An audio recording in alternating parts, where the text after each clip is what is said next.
episode of the TFT podcast. I'm your funny, fun, and freaky host, Lauryn the Dom, aka Exotic V, aka I'll fuck your mommy and your daddy.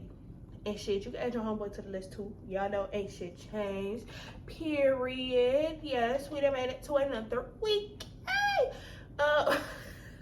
No, welcome. I am so excited to be here. Before I even get into the show, I just want to say thank you all for tuning in. Thank you all for supporting me. And most importantly, thank you for still being alive, babes. I know there's a lot of things going on in the world, and I just want to say I'm here for you, and I appreciate you, and I am grateful that you are still trekking through and that you are still here being the bad bitch, being a bad boy, you know what I'm saying? Just being you and, you know, just being awesome. Everything is awesome.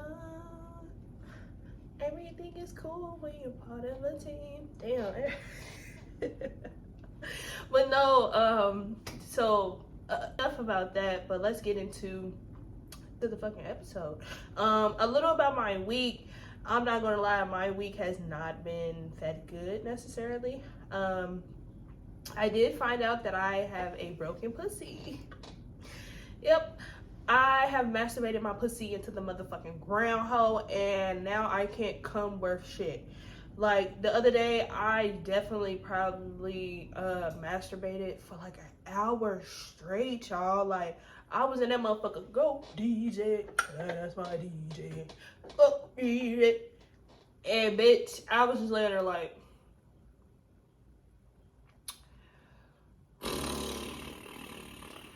I really felt like I was fucking a nigga at that point, because why? I didn't, like, when I tell you, I didn't come, moan, nothing. So yeah, I have officially broken my motherfucking pussy. And so I feel like I have to take a break from sex or masturbation as a whole. And I'm sick because I'm stressed out, y'all. Like, I'm already not getting no dick. So you telling me I can't masturbate either? What the fuck is life? Like, who doesn't want to come? Are we fucking for real?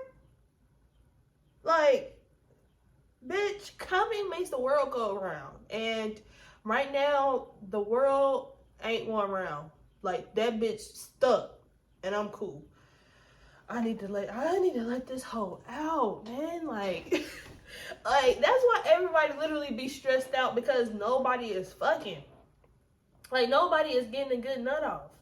And I feel like when you not, like, really fucking or, like, you know what I'm saying, orgasming in a way, then, babes, you're not releasing that energy that you need to. I wholeheartedly believe it. Like, y'all are not getting that shit off. Like, nutting makes you, like, rejuvenate. Yeah, that shit can be draining, but it's like, damn, like, I feel good. Like, you know what I'm saying? It's like a little shake back. But right now, I'm not shaking back. I'm not coming back to back. And I'm not here for it. So that's a little bit about me. I hope that you all's week is better than mine. But enough of the sadness, you know. Enough about my non-working vagina. Let's get into our first segment of the week, which is our Here We Ho Again segment. And this week we are getting into a lady who I honestly want to be in this moment, but at the same time, it's like, I really don't want to be here, right? So this week, we are getting into Miss Rachel, who is a lady from Atlanta, Georgia, and she experiences multiple orgasms a day. She has a rare condition called persistent sexual arousal syndrome, or also known as persistent genital arousal disorder. PGAD, because, bitch, I'm not about to be out here saying persistent genital arousal disorder. Bitch, that's a lot, okay? And I'm cool. So, PGAD results in spontaneous and uncontrollable genital arousal with or without orgasm. This is unrelated to any feelings of sexual desire. Since orgasms become associated with feelings of relief from pain instead of pleasurable sexual release, PGAD can keep you from enjoying sex or having a healthy sexual relationship. Some say it may feel like it's like a throbbing or burning, maybe like a tingling. Bitch, all of this sound like an STD if you ask me. Like, hold on, burning, itchy, scratching, bitch. That's an STD, okay? That's the clap. You need to go take something for that. Something gotta be up. But no, so again, Miss Rachel experiences a disorder that allows her to come whenever she would like. And in this moment, I definitely want to come whenever I like, but this can fuck up your relationship with sex. And I don't want that. Because this right here is fucking me up already. So you telling me that I'm coming more? Pause. So you telling me that the more I come, the more my relationship with sex like kind of decreases, and then the less I come, it's the same shit? I don't like that. I need to balance it out. Like, I don't come too much, but I come enough. Bitch. It's like I'm coming, but I'm gonna be a little late.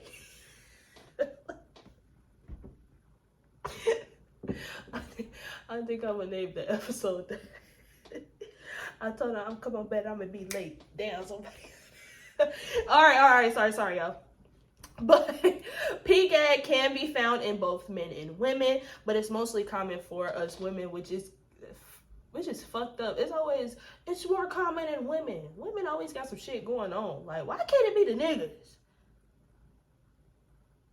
Anyway.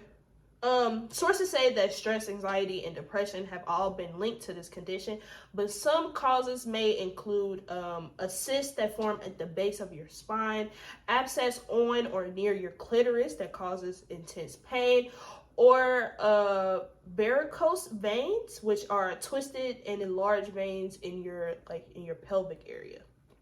Now, getting into Miss Rachel, she was kind of like the first, no, not like the first, but she did speak about her, she kind of was like the first person to speak out about her condition in a documentary called 100 Orgasms a Day.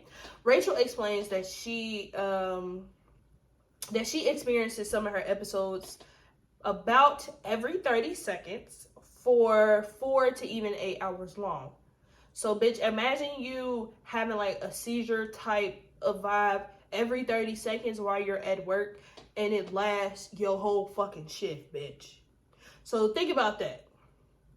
Right? Again, like I just said before, orgasming or coming can be very, very draining. So I can see how every 30 seconds, bitch, every 30 seconds for 4 to 8 hours?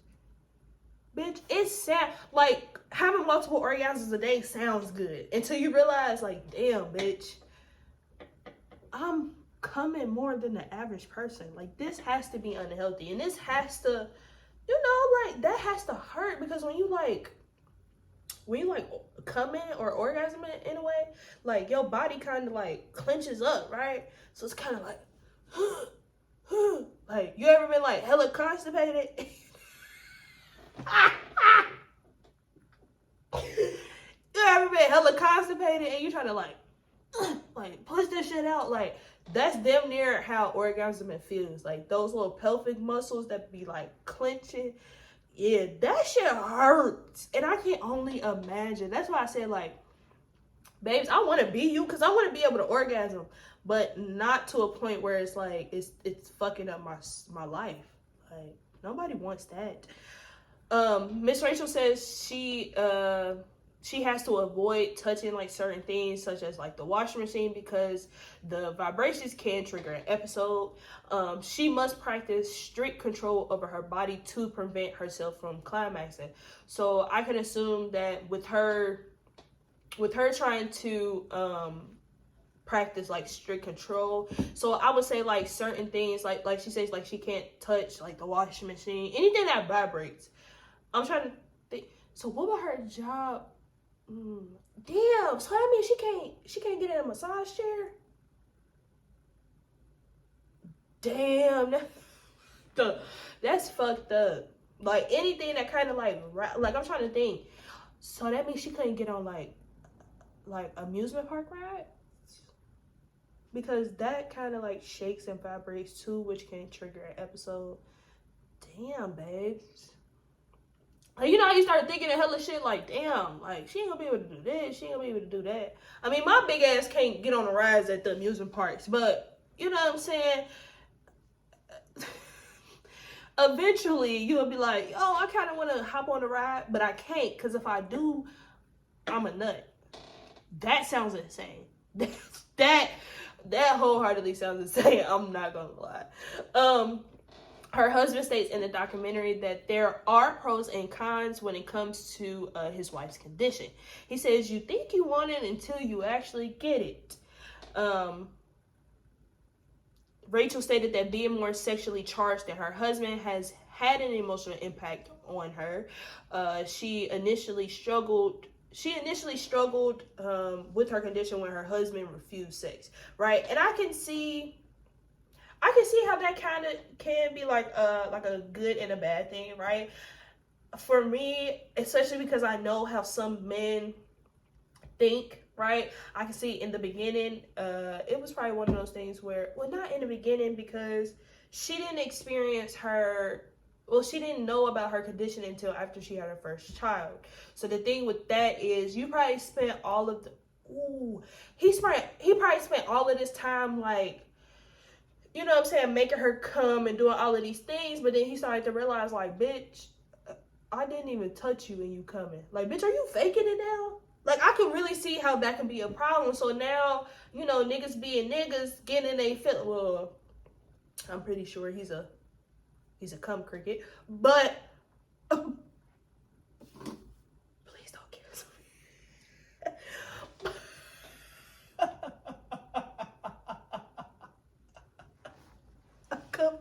A cum cricket is crazy. I'm sorry, but overall, I can see how that can be an issue, because when men feel like they're not putting in the work, they're definitely going to, you know, like, reevaluate themselves, like, damn, what am I not doing wrong?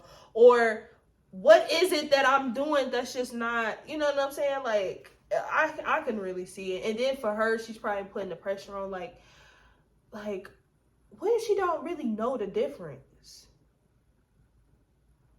Like, what if she fucking, you know what I'm saying, she about to orgasm, but her orgasm feels like an episode. So does she really know when she's coming, or does she know when she, damn. So yeah, you would really think you want this shit until you actually get a partner who's dealing with it, because then you're gonna be looking like, well, damn, bitch, what part are you even enjoying? Probably just like probably like the penetration part. But I'm not necessarily coming. Or am I coming? Am I not? It's a little weird. I'm not gonna hold you. It's so many questions now that I'm starting to sit here and think about it, because I would really hate for her to be, you know what I'm saying? Like, she could be telling her partner, like, yeah, you're making me come. But she don't necessarily know the difference between her actually having like a real sexual orgasm, or like her just having an episode. Fuck, bitch, that's so fucked up. It's that is so fucked up. Like, be for real. Sometimes the disorder can be resolved on its own. There is no cure, but there are a number of ways to manage the symptoms, such as meditation and pelvic floor exercises. So that's why she says she has to practice strict control over her orgasms, because it can be a lot, especially when like you're constantly moving and doing all of these things. And I'm pretty sure she has more than one child. So, you know, kids like to do fun shit, and you have to be active and doing all these things, and you gotta take care of your husband. So that all of that stress in one definitely can heighten her episodes, which, again, it sounds like a good time, but at the same time, it doesn't flatter. Like, it's not flattering. And then it's the fact that for her, they last about every 30 seconds for about 4 to 8 hours long, right? But for some people who, it is very rare that people get this condition, but for the people who do, some people will say like, okay, it lasts days, it can last weeks, bitch, it can fuck around last months or so. Like, it's like, really? Like, who wants to, like, yeah, I want to come that bad, but I don't want to come that like, that's, how many orgasms is that a day? I think that's bro, that's fucking hella. I'm not gonna hold you. It's 60 seconds. So you'll really have to divide that by like 2. Fuck, damn, bitch. That's I don't even know the math, but I know you gotta drop that and carry the 1 and do all type of shit, and you get that number. And I wholeheartedly can tell you, she's definitely orgasming more than 10 times a day. Definitely. And I've only orgasmed about 10 times a day. Well, for myself, yeah. Like, when I've masturbated myself, I've came about 10 or more or so times. And then if I was with a partner probably maybe come about like 5, 6. You know, that's not bad at all. But every 30 seconds before the 8 hours, baby, I wish you nothing but the best, because I couldn't. And then if I was her husband, yeah, bitch, I ain't gonna hold you. I would've, bitch, I'm out of here. Because I don't know if you're faking or not. Wholeheartedly, like, I don't know if that bitch is faking. But enough of that with Miss Rachel. You know, happy that you're going through that, but sad because I know that it can be a difficult situation. So moving on to our tip for tat of the week. And as you can see kind of what's going on here, we're talking about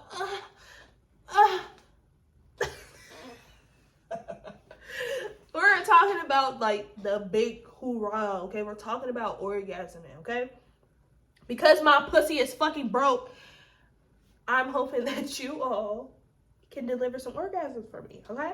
Now, a lot of people hear orgasming and coming and like, bitch, what's the difference? What is it? For me, I always thought, you know, orgasm is kind of one of those it's like that build up, right? It's one of those things where, you know, like right when you're about to release, it's like that. It's like something just like takes over your body, and it's like, oh my God, oh my God, oh my God. And then it's like when you release, it's like, ah, right?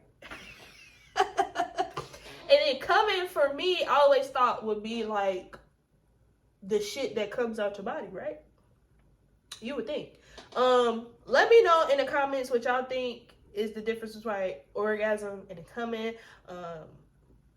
From here, I'm actually right though. I always knew like there was like some type of significant difference, but let me know if y'all let me know in the comments if y'all knew this. So, like I said, we are talking about orgasms, how to achieve different orgasms, and you know what orgasms basically work for you.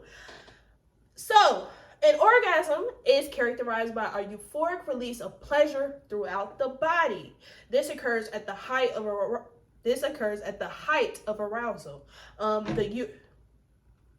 The uterus and muscles of the pelvic floor contract in a rhythmic fashion, which can feel like throbbing, twitching, teasing, or spasms in your vagina or anus. So, like if you if you ever done like Kegels for like a long time, and you kind of get like that, y'all know how y'all get that little heartbeat in y'all pussy when y'all horny? Yeah, that's you like basically building up that orgasm, right? And coming is your body's natural ability to produce arousal fluids, which is squirt or cream, okay? One thing I also want to get into before we start this fucking episode, or before we start this little segment, is understanding that squirt is not pee, okay, fellas? And even some women out there, because they swear squirt is pee. No, it just literally comes out the same hole, right? You know how literally men have one hole that they pee out of and one hole that they nut out of? It's the same fucking shit with us, literally. Now, will you get traces of pee? Yeah, because it's coming out the same fucking shit. Now,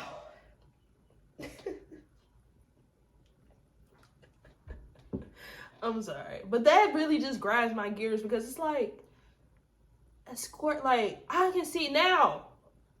Is there some bitches out here who will wholeheartedly pee on you and then try to say it's squirt? Yeah, like shit like that happens. But squirt itself is not the piss. Okay? You know, that shit that comes out of you when you that yellow shit is not pee. I think squirt low-key is like well, I can't even say that. Squirt is like a water. What the fuck is, what color is water? Clear?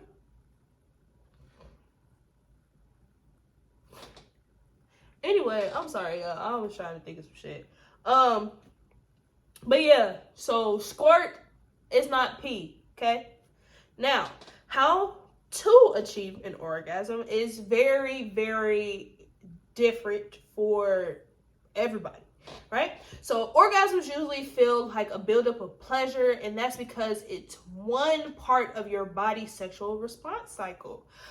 This is a sequence of physical and emotional changes that occurs as a person becomes sexually aroused and participates in sexual activities like intercourse, masturbation. I just love coming. Oh my God. I'm sorry. I'm sorry. The 4 phases of your sexual response cycle is phase number 1, which is desire. This is your urge to be intimate. Your heart rate might quicken and the blood flow to your vagina will increase. That is how you become aroused, people. Your next phase is arousal. Your heart rate, breathing, and blood pressure continues to increase, and your clitoris and labia feels more sensitive, right? So that's when you are starting to, you're like, okay, like I'm feeling something. Like, you know how you got that little, that itch that you're trying to scratch, right? And you know, like when you really about to get done, but you got to get like real, like you got to find that exact spot. You know what I'm saying? Like you trying to get an itch on your back, and you tell somebody like, I need you to scratch my back, and they get to scratch, and you be like, no, but you gotta move over there a little bit. Like it still feels amazing, but it's like, move over there, go up a little more, take it back down a little. You know what I'm saying? It's like you gotta guide them into there, and that's basically how like your phases of your phases of pleasure. That's what I like to call it. Your phases of pleasure happen. So after arousal, like you get that feeling like, whoo, like you getting there. I feel it. And once you get there, that's when the amazing orgasm comes. And after the orgasm comes a resolution. And that's basically everything returns back to normal. And you start to notice a warm sensation feeling. Now, all of our bodies go through these phases, but every orgasm isn't the same. Every woman needs something different done in order to achieve an orgasm. Now, there are probably about 10 or more types of orgasms that you can have. I'm only gonna get into a few, basically like the main ones that I know for sure. So our first type of orgasm is an anal orgasm, right? This is the stimulation of the anus. Anal can be led to an orgasm due to your anus being connected to your pelvic floor muscles, which also supports the vagina. You can achieve an anal orgasm by using fingers. You can achieve an anal orgasm by using fingers or even a toy. With penetration, please make sure that you are using proper lube so no rips, tears, or bleeding occurs, right? So with doing anal so when doing anal, we are talking about with just women, right? So again, penetration is the main thing that causes for an anal orgasm. Now, I know a lot of people don't like anal because they like it hurts, all of these things. That's why it is so important to use anal lube and not vaginal lube. It is a difference, right? And a lot of people will use like your regular, the shit that you put on your vagina, you would put on your butt. And it's like, no, you don't want to do that, right? Having butt plugs help with orgasms as well, especially if you like use the butt plug, like kind of have the butt plug in your butt for about 20 to 30 minutes prior to you having sex. That kind of like trains your butthole, kind of like opens it up, allows it to kind of be a little more accessible. Now, you do need to be relaxed. You need to breathe during anal sex in order to achieve a wonderful orgasm. Now, moving on to clitoral orgasm. Clitoral. So y'all know that little part of the vagina that looks like a mini penis, right? Yeah, that's called the clit, fellas. A lot of y'all miss that. I don't know what it is about the clit that y'all just don't like. Maybe because it does look like a mini penis. I don't know, but how many of y'all, especially with some women, I realize a majority of women do need like clitoral stimulation in order to achieve an orgasm, and you all cannot concentrate on a clit worth shit. But we gonna get into it. So understand that the part of the clit that you do see, this is just a small piece of the organ. The clitoris actually extends into the vagina. Stimulating the clitoris directly by stroking it back and forth or touching the labia surrounding the clitoris causes an orgasm because of the blood flowing to the vagina. Oral sex or using toys is the best way to achieve this type of orgasm. Moving on to vaginal. This is an orgasm that doesn't intentionally stimulate the clitoris or the G-spot. This is strictly from penetrating, okay? The vagina has an A-spot or like an interior fornix. I think that's how it's called. But basically the vagina has a wall. And the wall is beneath the cervix that causes the orgasm when stimulated correctly. So, because a lot of women don't experience orgasms just off of either clitoral or even vaginal or anal, some people will need what is called a blended or a combo orgasm, right? I am one of those people. So you gotta rub my nipples a little bit. You then gotta play with the clit and you have to penetrate me. Sorry, that sounds like a lot, but in order for me to get there, that's what needs to be done, okay? Now, this climax happens when one or more erogenous zone is being stimulated at the same time. So again, for example, like I said, I have to orgasm. In order for me to orgasm, I need like a little nipple stimulation. I need vaginal like penetration. Anal, I can do just anal, I'm not gonna lie, but the more that's going on for me, I feel like the bigger my orgasm is going to be, right? So moving on to erogenous zones, which are any area of the body that is pleasurable to touch. So this can be ears, nipples, or even the neck. People can also have a coregasm, which is an orgasm or sexual pleasure while working out. This usually is from core-based exercises. So I guess like when you're doing crunches, ain't this the core? Yeah. So you're doing like crunches and shit that can really help with trying to achieve a coregasm. You have to like really be like working out like super hard in order for a coregasm to happen. But last but not least can be a throat orgasm, okay? I have actually done this about one time, and it was shocking because while I was kind of orgasming with my throat, the dude felt it. So I think that was kind of tea. But a throat orgasm, scientists say that there is a connection between a woman's cervix and her throat because of the vagus nerve. Is that these nerves can travel from the throat to the cervix, hence activating a throat orgasm. Now, there was also a film called Deep Throat that came out in the 70s that focused on a woman on a quest to basically find her clitoris.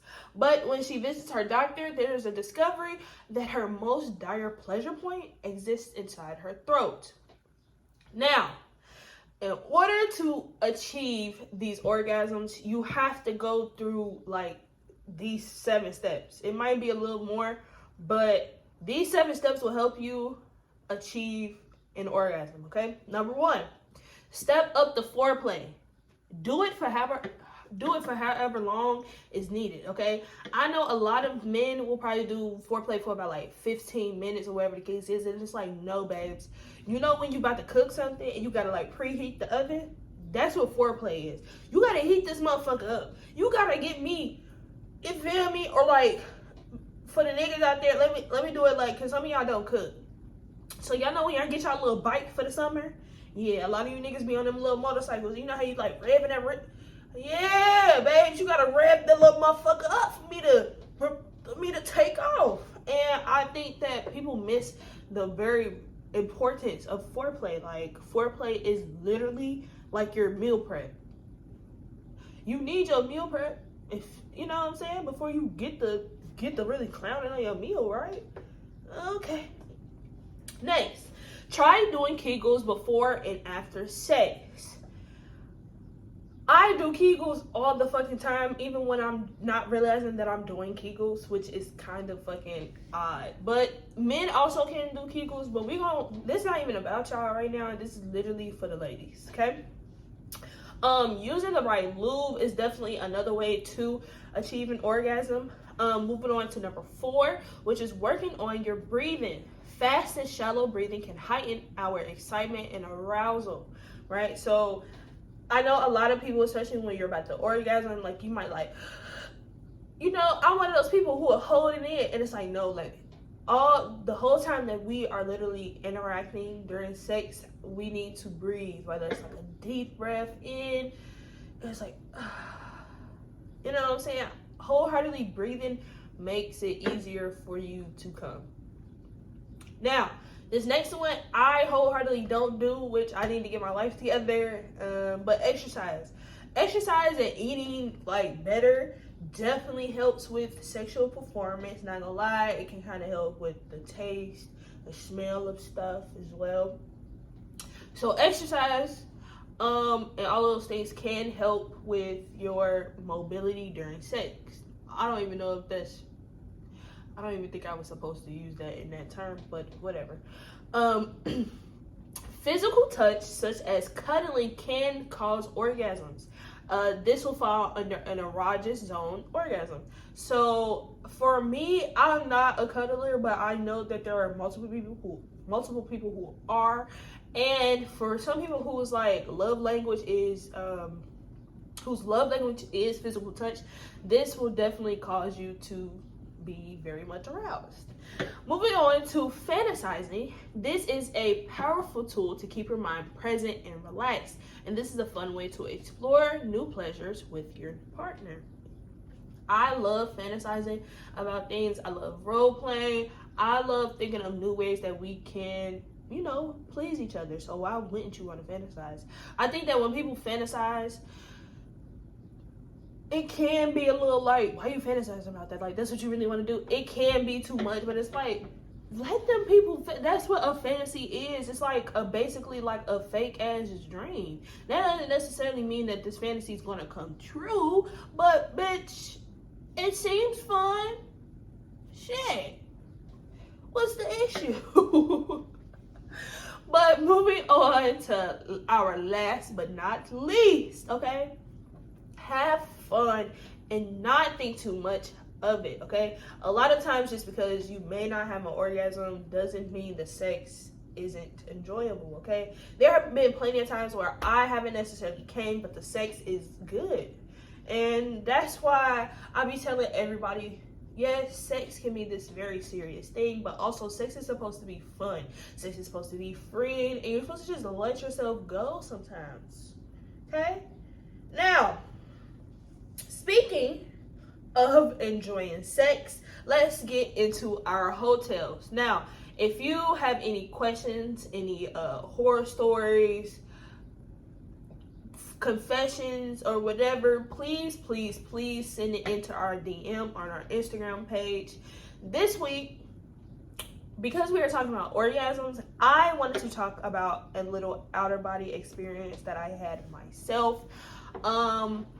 This was with hospital dick, and I'm not gonna lie, this moment right here was kind of scary, but also it was very fun. So I basically had an orgasm that was kind of like an outer body experience, right? So one thing that me and hospital dick do is basically, remember on our first episode we talked about breath play, right? So that is one big thing that we do, and he loves like really like taking my breath away when we're fucking. But in this moment, he took my breath away, and so did my soul. As my soul left my body, I could literally see myself. Like, I feel myself outside of my body, and I can literally see me, my spirit, standing over us as we're fucking, and I'm watching, like literally watching me have sex.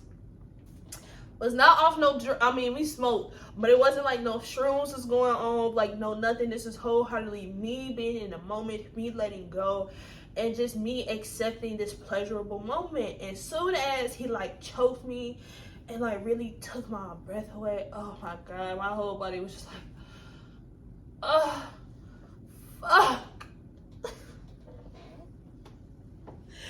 Bitch, I was out of there. I'm not gonna hold you. And at first, it was very scary because I'm like, oh my God, but I just didn't want it to stop. But I was just watching myself get fucked like, bitch, this what this look like?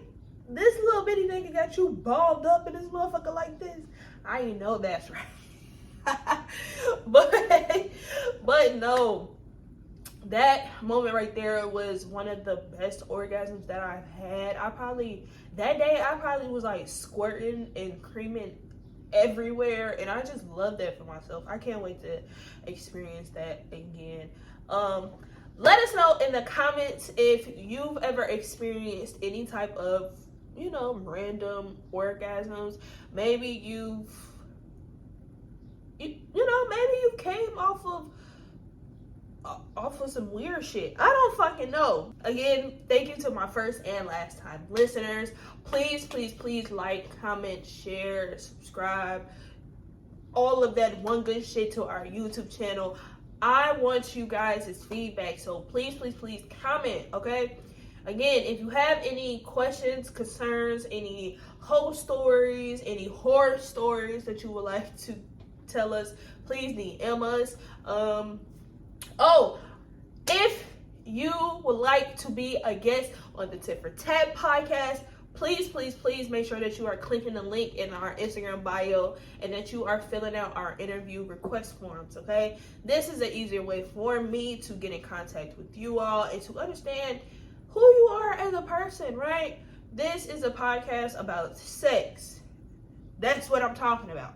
Okay, so I want to make sure that you all as my guests are comfortable and that I'm serving you to my best ability, because that's what kind of a sub does, Like, don't get it twisted, bitch. This still my motherfucking show and I'm still the motherfucking dom, ho. But for my guests, I do anything for y'all. No. Again, thank you. Thank you to my first and last time listeners. Remember to always be humble, be gracious, and be open. I will see y'all at the top because the bottom is way too crowded. Bye.